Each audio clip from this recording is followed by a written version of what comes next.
would say, what is the role of a teacher then? Today, when we talk about internet addiction, social media addiction, I know all of you are aware of what this is, but from today onwards, you will be even more clearer, because when someone else speaks about things that we already know, we become very sure. And then you'll have to go back to your schools and your colleges and your universities to talk about this in your classrooms.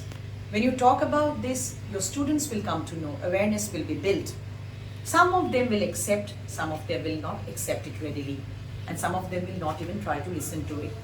But repeatedly talking about internet abuse, social media abuse, and repeatedly telling them what are the warning signs, what are the types of abuse, etc. It's like hammering. And when you hammer, in Assamese we say, so you are getting more and more successful. Okay, so they say that the river cuts through rocks not because it is powerful or it's strong. It cuts through rocks because a river is persistent, only because it can cut through something as hard as a rock. So be persistent. Talk about it more openly in your classrooms, in your neighborhood, in your families, in gatherings, etc., so that we build awareness and repeatedly talk about it. Number 2, if you see anyone who is using the mobile phone or is being glued to the mobile phone continuously, call the student aside and talk to him or her in private. They could be defensive, but be friendly with them. Try and talk to them, and if you get to know that they are into online activities, continuously tell them what this particular activity could actually lead to. If a student was performing well earlier and now his grades are falling, you have to doubt that this could be one of the areas. Let me remind all of you that internet addiction is not the only addiction which is on the rise. Everything else, like marijuana or weed addiction, that is bhang in Assamese, or heroin addiction, alcohol addiction, nicotine addiction, everything is increasing. So it is like, you have to, if the grades are falling also, you'll have to talk to them. Sometimes you'll have to include parents in the discussion. You have to call them, talk to them.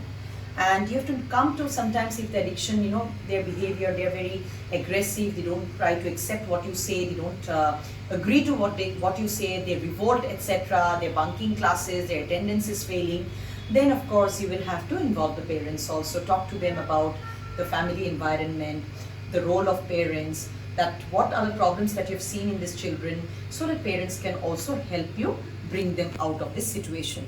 Remember, students spend a few hours of their daily life in the college or in the universities. The rest is spent at home. So even if parents did not suspect earlier, now they will get suspicious and they will try monitoring the internet use.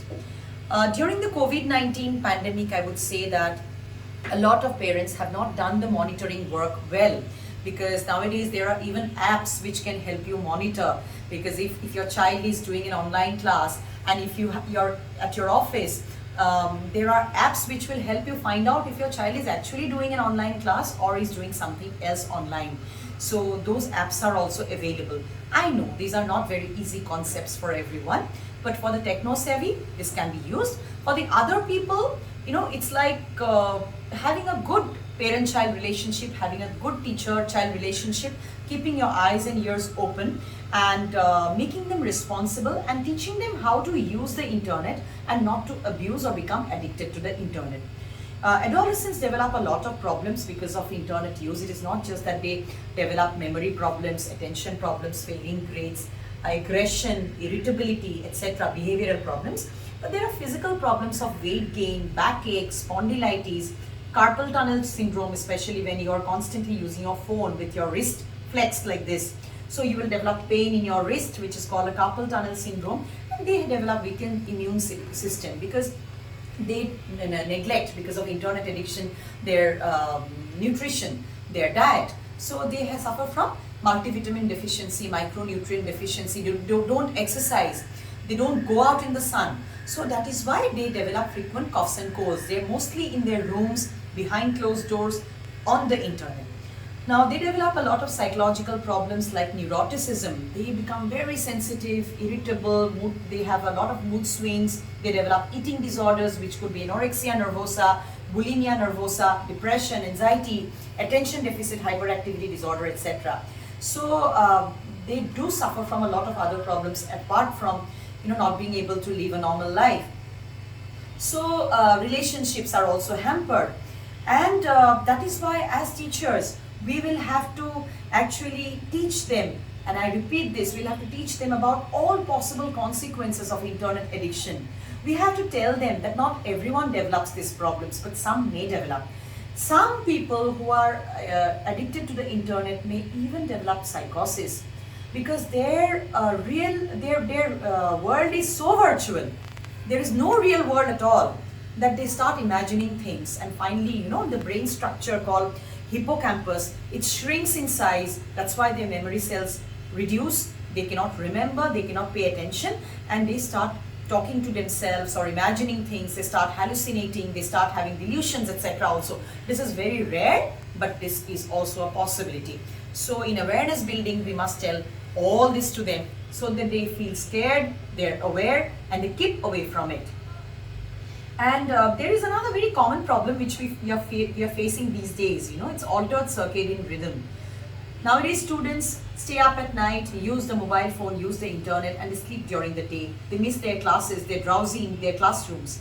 So having a timetable for them is very important. And as I said earlier, doing this from a very young age is important.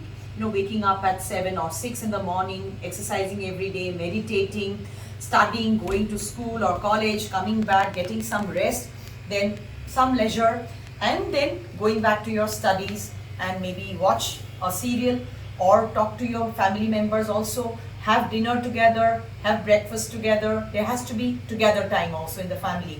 So having a timetable is very important, because otherwise what happens is, when I am cooking, I am eating, my son is sleeping in the room, and when I am sleeping, he's awake on the net. So for a family, things have to happen together. There has to be a rough kind of a timetable for everyone to follow, and especially meals are to be shared. They have to be together on the dining table at least.